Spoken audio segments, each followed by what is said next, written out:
izinkanlah saya dan Profesor Kiai Haji Ma'ruf Amin ingin memohon maaf yang sedalam-dalamnya. Karena memang semuanya sudah cukup terlambat. Kita tahu dalam beberapa tahun terakhir ada penyalahgunaan dalam kekuasaan. Konteksnya saya nggak tahu juga apa yang dimaksudkan gitu di situ. Sehingga ini kan menjadi tafsiran dari kebijakan-kebijakan itulah yang harus dipertanggungjawabkan terlebih dahulu kepada rakyat. Dan itu harus dikedepankan, bukan permintaan maafnya dulu.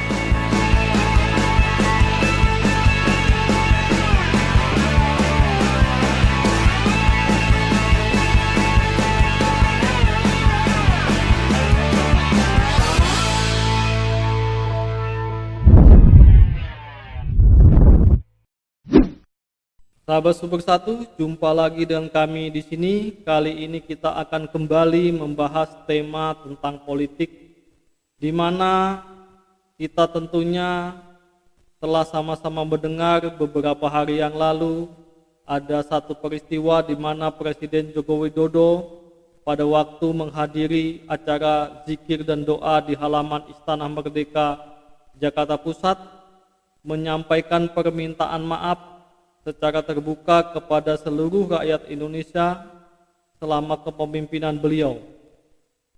Sebenarnya permintaan maaf itu adalah hal yang biasa dari seorang pemimpin kepada kita semua tentunya. Namun hal tersebut menjadi pro dan kontra.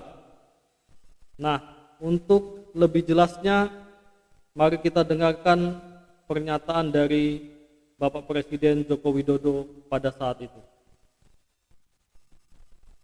Dengan segenap kesungguhan dan kerendahan hati, izinkanlah saya dan Profesor Kiai Haji Ma'ruf Amin ingin memohon maaf yang sedalam-dalamnya atas segala salah dan kilap selama ini, khususnya selama kami berdua menjalankan amanah sebagai Presiden Republik Indonesia dan sebagai Wakil Presiden Republik Indonesia. Kami sangat menyadari bahwa sebagai manusia kami tidak mungkin dapat menyenangkan semua pihak. Kami juga tidak mungkin dapat memenuhi harapan semua pihak. Saya tidak sempurna, saya manusia biasa. Kesempurnaan itu hanya milik Allah Subhanahu wa Ta'ala. Selanjutnya kita dengarkan bagaimana tanggapan atau respon permintaan maaf dari Presiden kita Joko Widodo oleh Ketua MUI Anwar Iskandar. Kalau Pak Jokowi tadi menyampaikan bersama Pak Kiai Ma'ruf minta maaf, kalau boleh saya mewakili panjenengan semua, boleh nggak? Boleh. Kita maafkan, Pak. Kita maafkan. Ya, kita maafkan. Bahkan mungkin kita ini juga lebih dari minta maaf kepada Bapak-Bapak sekalian. Karena telah bikin repot segala macam. Kadang-kadang itu suudon saja. Iya, sering suudon. Oh, kena yang enggak, ketemu yang enggak, maidu tok, Masya Allah. Ini gimana ini? Wong jenenge wong delok iki jere wong Jawa kendele mau ngalok. Jadi kita terima kasih dan kita mohon maaf serta kita mendoakan mudah-mudahan apa yang dilakukan oleh Bapak Presiden dan Wakil Presiden selama ini menjadi bagian dari amal solih yang diterima oleh Allah Subhanahu wa Ta'ala. Setelah kita mendengarkan respon yang baik dari Ketua Majelis Ulama Indonesia Bapak Anwar Iskandar, sekarang kita akan mendengarkan respon dari beberapa elit PDI Perjuangan. Dengan permintaan maaf Presiden Joko Widodo beberapa waktu lalu pada rakyat Indonesia menyikapi kepemimpinan yang bersangkutan dalam 2 periode ini, kami dari PDI Perjuangan tidak ingin terlalu menghiraukan atau tidak ingin terlalu menganggap serius hal ini, karena memang semuanya sudah cukup terlambat. Kita tahu dalam beberapa tahun terakhir ada penyalahgunaan dalam kekuasaan sehingga terjadi pembegalan dalam konstitusi kita untuk meloloskan putra sulungnya, dan kemudian baru-baru ini juga di Mahkamah Agung dilakukan lagi untuk meloloskan putra bungsu yang bersangkutan hanya untuk kontestasi politik. Konteksnya saya nggak tahu juga apa yang dimaksudkan gitu di situ. Sehingga ini kan menjadi tafsiran dari ya itu tadi seperti yang Mas Umam sampaikan tadi. Orang bertanya apa sih maksudnya gitu. Di dalam relasi sosial kita ada 2 kata yang sering kita ungkapkan. Ketika orang mengundang kita mengucapkan terima kasih atas undangannya gitu. Ketika undangan kita penuhi tapi kita datang terlambat, mohon maaf atas keterlambatan. Saya sudah diundang tapi mohon maaf atas keterlambatan. Jadi orang tuh tahu, oh dia diundang tapi dia kemudian mohon maaf karena dia terlambat gitu. Itu hal yang fair di dalam relasi sosial ketika orang berhubungan satu sama lain gitu. Nah, saya kira dalam konteks ini tadi Mas Umam sampaikan, rakyat sudah memilih, rakyat mempercayakan pemerintahan 10 tahun, janji saya apa selama ini, apa yang saya bisa penuhi. Misalnya saya janji untuk melakukan penegakan hukum, tapi justru saya tidak melakukan itu. Nah, saya mohon maaf karena saya berjanji untuk melakukan penegakan hukum, tapi justru saya memanfaatkan hukum untuk kekuasaan saya misalnya, gitu, seperti itu. Jadi jelas rakyat tahu apa sih konteks dari permintaan maaf ini gitu. Ini kan kita bicara kepada rakyat gitu. Jadi itu contoh dari bagaimana kita secara tulus menyampaikan suatu ucapan terima kasih. Kebijakan-kebijakan dari seorang presiden itu dipertanggungjawabkan di hadapan rakyat. Contohnya kami yang selama ini getol menolak impor beras, sekarang terbukti bahwa data-data yang sebelumnya disampaikan ternyata manipulatif. Terbukti tahun ini kita harus import 6 juta. Kebijakan-kebijakan itulah yang harus dipertanggungjawabkan terlebih dahulu kepada rakyat. Dan itu harus dikedepankan, bukan permintaan maafnya. Selanjutnya kita dengarkan juga respon dari Partai Amanat Nasional, Partai Golkar, Ketua Umum PBNU Gus Yahya, dan juga Gibran Rakabuming Raka sebagai Wakil Presiden terpilih. Partai Amanat Nasional mengapresiasi dan menghargai ucapan permohonan maaf Bapak Presiden Jokowi yang disampaikan dalam acara zikir dan doa kebangsaan kemarin malam. Beliau mengakui bahwa sebagai seorang kepala negara tetapi juga sebagai manusia biasa tentu bisa berbuat kesalahan. Ini adalah sebuah bentuk kenegarawanan beliau yang mengakui adanya kekeliruan, kekurangan ataupun kesalahan dalam 10 tahun pemerintahannya. Tentu kami sebagai warga negara, sebagai partai politik, sebagai anggota masyarakat Indonesia menghargai apa yang disampaikan oleh Bapak Presiden. Dan kami ucapkan juga dalam kesempatan ini terima kasih atas pengabdian beliau selama 10 tahun menjadi kepala negara di Republik Indonesia. Kami tentu saja menyambut dengan baik permintaan maaf dari Bapak Presiden Jokowi. Ini adalah menandakan kebesaran jiwanya, kebesaran hatinya. Sebagai seorang manusia tentu saja tidak luput dari ketidaksempurnaan. Namun kami juga sangat mengapresiasi dan berterima kasih kepada Bapak Presiden Jokowi yang selama kepemimpinannya selama 10 tahun ini sudah memberikan perubahan begitu banyak dan inovasi-inovasi yang diberikan oleh beliau, terutama dalam pembangunan infrastruktur, kemudian pembangunan manusia, dan juga program-program yang inovatif yang diberikan oleh Bapak Jokowi. Dan ini menjadi catatan sejarah tersendiri karena dalam 10 tahun perjalanannya kita melihat banyak fasilitas-fasilitas yang tadinya kita tidak rasakan dan sepertinya sedikit impossible begitu ya. Namun dalam kepemimpinan beliau, pembangunan bisa berjalan dengan masif dan juga merata. Mungkin yang baik saya kira seperti itu.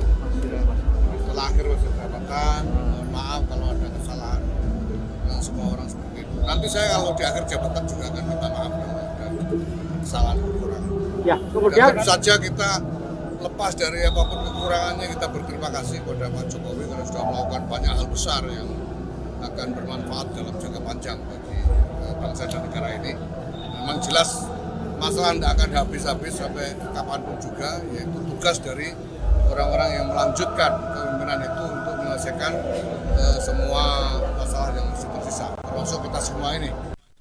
Ya, saya kira itu hal biasa kan, minta maaf, minta masukan, berterima kasih ke warga, saya kira itu hal biasa ya. Ternyata permintaan maaf dari Presiden Joko Widodo ini mendapat tanggapan dari berbagai kalangan ya, termasuk dari kalangan politik, kemudian para pengamat tentunya, dan juga dari jurnalistik.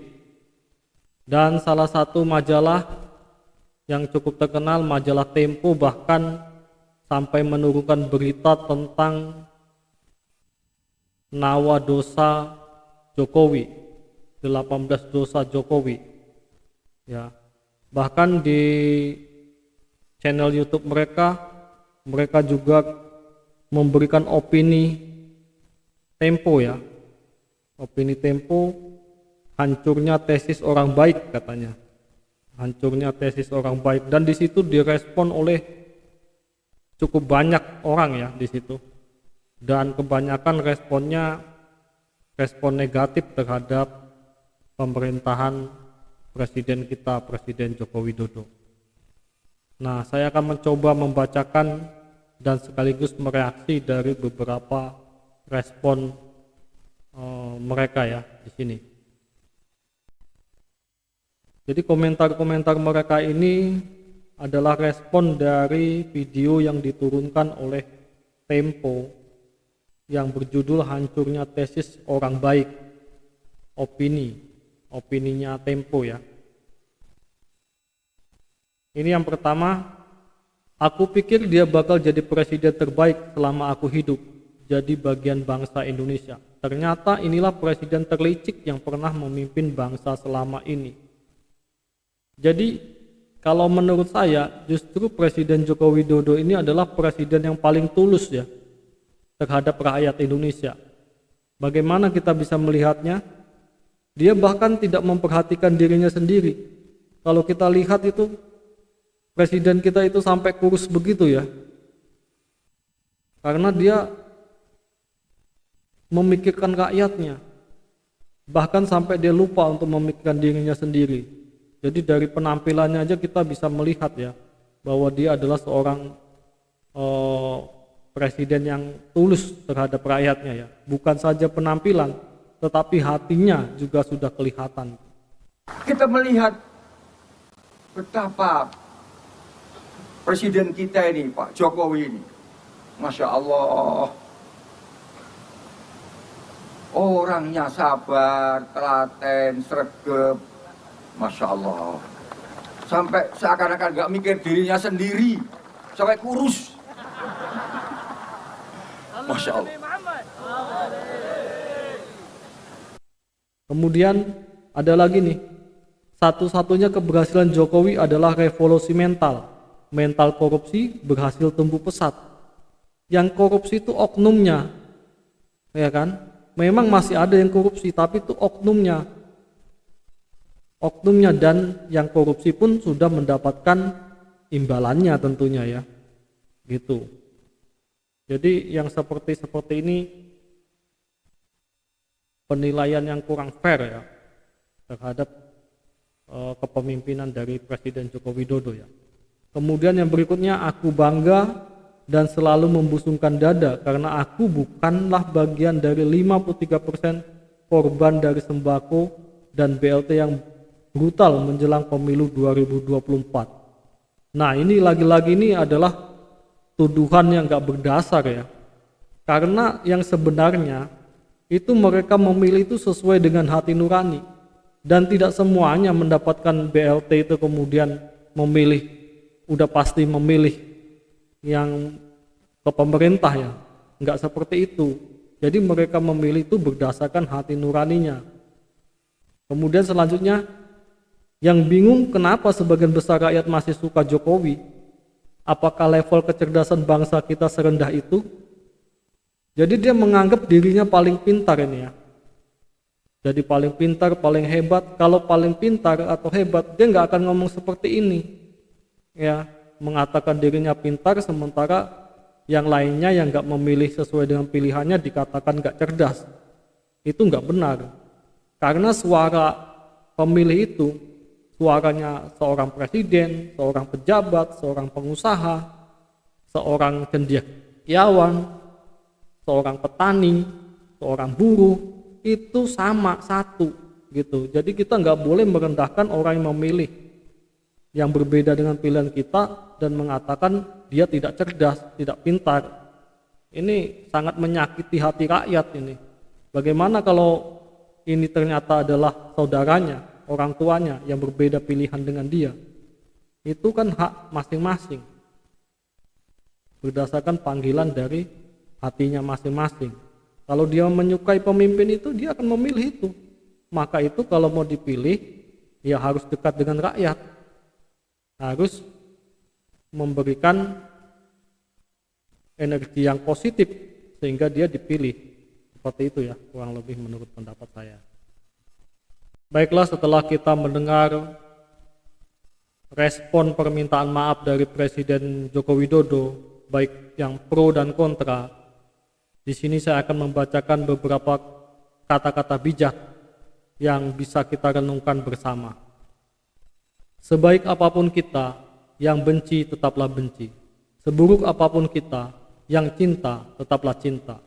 Tidak perlu menjelaskan kebaikan kita, karena yang menyukai kita tidak memerlukannya, dan yang membenci kita tidak akan mempercayainya. Jangan kotori hati dengan kebencian, sebab jika sudah benci, penilaian terhadap seseorang akan terlihat buruk meskipun ia berbuat kebaikan.